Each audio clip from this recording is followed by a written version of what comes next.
మెల్లగా తెల్లారిందో ఎలా వెలుతురే తెచ్చేసిందో ఇలా పోసి నవ్వులతో మెరిసే పసిపాపల్లా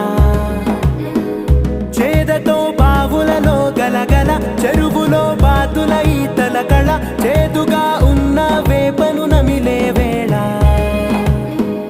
చుట్ట పొగ మంచుల్లో చుట్టాల పిలుపుల్లో మాటలే కలిపేస్తూ మనసారా